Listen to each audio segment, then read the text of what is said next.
Olá, bem-vindos ao canal. Bom, hoje vamos falar de um tema que eu acho que é de interesse de todo mundo aqui. Videogame é considerado um descanso? É comum tanto alunos, quanto pacientes, quanto pessoas aleatórias me perguntarem se de fato o videogame pode se enquadrar como descanso. Também é comum a gente ouvir queixas de namoradas ou esposas de que os seus companheiros passam mais tempo no videogame do que elas gostariam ou deveriam. Assim como é comum ouvir queixas desses jogadores de passarem menos tempo no videogame do que gostariam e deveriam. Então, vamos lá, né? Vamos avaliar isso aí. Peguemos uma pessoa comum. Quanto tempo de fato ela joga? Se considerarmos aí adolescentes, não há limites. Vamos supor aqui uma criança de 10 anos que ela joga antes de ir para a escola ou à noite com os amigos online, joga no celular, o seu Free Fire. E aí, se a gente for contabilizar, talvez passe aí por volta de umas 3 horas de jogo por dia, fácil. E nos finais de semana, talvez 6 horas de jogo. Peguemos agora um adolescente de 16 anos que joga mais no finais de semana, quando a mãe já não está enchendo o saco, ali talvez na sexta-feira à noite, sábado o dia inteiro, domingo o dia inteiro. Então talvez aí ele jogue uma média semanal, se a gente for distribuir os dias, por volta de mais ou menos umas 2 horas por dia. Peguemos um jovem adulto que está na faculdade, que não tem tempo direito para jogar videogame, mas ainda assim rouba o tempo de que não deveria. Deixa de fazer os trabalhos ou estudar, deixando para cima da hora, enquanto tá lá jogando jogos à noite ou nos finais de semana. Talvez ali ele tire mais ou menos uma média de 1 hora por semana, por dia, ao longo da semana. Peguemos um adulto, pai de família, que joga por volta ali no final de semana, especialmente quando a esposa sai com o filho, ou vai fazer uma viagem, ou vai para casa da sogra. E aí ele considera, cara, tô com a casa livre, é o meu momento, tenho que aproveitar essa oportunidade. E vai acabar jogando ali 3 horas seguidas, quando tem tantas tarefas de casa para serem resolvidas. E aí a gente vê, né, esses jogadores, eles falam para si mesmos, não, vou jogar para relaxar, vou jogar para dar uma descansadinha, para uma distensionada. Acabam muito mais nervosos do que de fato começaram o jogo, né? Seja porque perderam a partida, porque o time não presta, porque desceu no ranking, porque tem que atravessar o mapa inteiro para resolver uma missão do outro lado do jogo e depois voltar o mapa inteiro para pegar um negocinho para entregar no outro mapa. Então acabam bem irritados, né? Conheço muitos jogos, né, especial de tiro, seja Free Fire ou o LoL, são jogos que geralmente mexem com muito o emocional. Então, será que de fato descansam? Vamos agora analisar o que está acontecendo em um ângulo psicológico, tá? Neurológico, quando a pessoa está jogando. Primeiro, a pessoa está buscando ali, naquele jogo, memórias afetivas.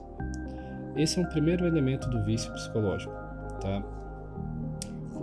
Freud já falava que a gente gasta a nossa vida adulta tentando realizar sonhos de infâncias não realizados. Então, no jogo, a gente acabou criando ao longo da nossa infância associações boas, seja com jogos de tabuleiro, seja com jogos outros, em que a gente envolve nossos amigos, a gente envolve pessoas queridas, e a gente busca depois replicar essa mesma experiência afetiva. Bom, não é exatamente isso que acontece, né? No seu cérebro você acaba se engajando em uma atividade com alto teor de estímulos, em uma engenharia cada vez mais sofisticadas para prender a sua atenção, prender você no jogo, elencando atividades, elencando partidas, né? Não dando intervalo para você refletir e descansar, emendando. Então a engenharia dessa indústria, né, do videogame, que está batendo, né, de 7-1 na indústria hollywoodiana em termos de faturamento, ela está cada vez mais precisa nessa sofisticação, né, de engenharia comportamental. Então, o seu cérebro ele vai alcançando picos e picos cada vez maiores de dopamina. E no momento que você vai ter o que seria o efeito rebote da dopamina, né, no açúcar a gente chamaria de sugar crash, eles já inventam um outro pico e um outro pico. Então o seu cérebro acaba tendo uma exaustão e com o tempo, obviamente, um vício para apenas aquele mecanismo que conseguiria disparar aquela mesma quantidade de dopamina. Então a gente tem todo um circuito de recompensa a curto prazo sendo retroalimentado.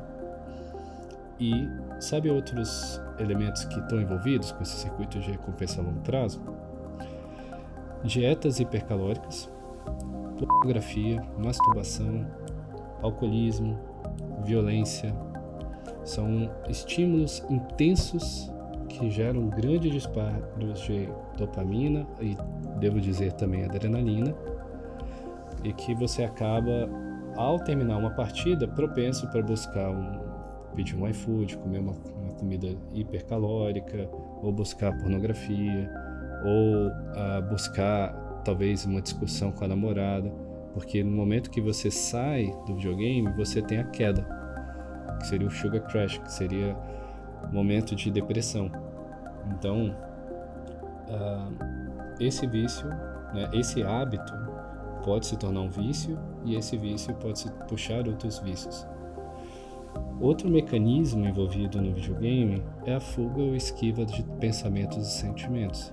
Veja, quando eu falei para vocês, né, logo no início, que a pessoa busca o jogo para descompilar, distensionar de um dia cansativo de trabalho, o que ela está querendo ali é fugir de pensamentos e sentimentos.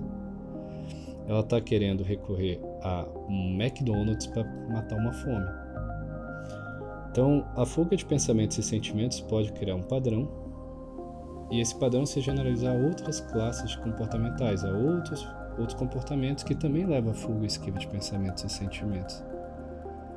Então, obviamente, os problemas eles se acumulam, e na hora de dormir, você já sabe, um monte de problemas vindo à cabeça, não permitindo com que você durma adequadamente e diminuindo a qualidade do seu sono. Por último, também não muito menos importante, o impacto social do videogame. Então, como eu falei, namoradas, esposas vão perdendo a paciência com o jogo, tá? Minha namorada, minha esposa joga comigo. Aqui também tem um outro elemento, vocês acabam se afastando de amigos, outros convívios reais. Quando às vezes o companheiro jogam, né, e jogam à distância, é uma simulação de fato de um convívio real, ou seja, acaba sendo limitado, né, e muitas vezes insatisfatório.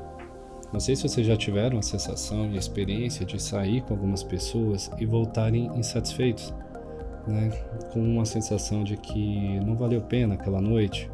Por quê? Porque aquela noite provavelmente houve uma distância, não houve uma conexão real, não foi ali uma experiência de intimidade. O mesmo vale para as relações virtuais, elas são insatisfatórias, e é comum, eu escuto relatos, né, de ao acabar com uma relação virtual e para uma estimulação pessoal e acabar indo para a masturbação e a pornografia no final da noite. Então, o que fazer? E aqui eu vou trazer uma realidade masculina e feminina, né, que acho que é interessante separar aqui os pontos. Caso você seja companheira de alguns jogadores e estejam insatisfeitas com isso, o que fazer? Bom, aos poucos você pode tentar associar sua presença ao jogo. Então, de fato, no início, pedir para jogar junto, sentar do lado, né, e aproximando, e ao aproximar, fazendo convites. Amor, vamos, desliga um pouquinho, vamos assistir ali. Só terminar essa partida, tá bom. Vai lá, assiste a partida, pronto, agora vamos desligar, vamos dar uma saída, vamos pro quarto. é uma forma muito diplomática, delicada e carinhosa de conduzir por uma redução de dano, tá? Esse é um ponto. O outro ponto é buscar terapia para o seu companheiro, para a sua companheira que talvez não vá buscar ajuda por conta própria, tá? Então, esse é um dos primeiros problemas quando a gente enfrenta a realidade do vício. O primeiro passo é sempre o reconhecimento do próprio vício. E é bem provável que esse companheiro, ou no caso de jogadoras games, né, companheira, não reconheçam que isso é uma realidade. E para ajudar a pessoa a reconhecer o vício, é sempre interessante o exercício de passar um tempo sem. Caso a pessoa seja religiosa e queira seguir a quaresma, por exemplo, um exercício de quaresma de jogo ajuda a esclarecer bem o quão dependente você é daquele jogo. E aqui a gente volta para toda a dependência do circuito de recompensa a curto prazo. Acaba essas pessoas que estão com a dependência e vão passar um período de abstinência buscarem algum tipo de substituto. Então, a sugestão da abstinência, ou então a criação de intervalos sem aquele produto.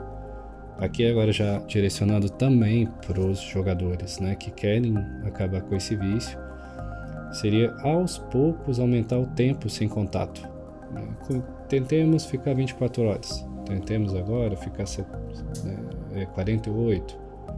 Então, aos poucos aumentando, criando metas. Esse é um procedimento bem eficaz para a redução do vício, expandindo o intervalo de não uso. A ideia de diminuir o tempo de uso aos poucos não funciona. Por quê? Pelo menos não tende a funcionar. Porque quando você começa a tentar reduzir o tempo de uso do videogame, quem é que respeita só ficar 20 minutos no jogo? E depois ficar só 15?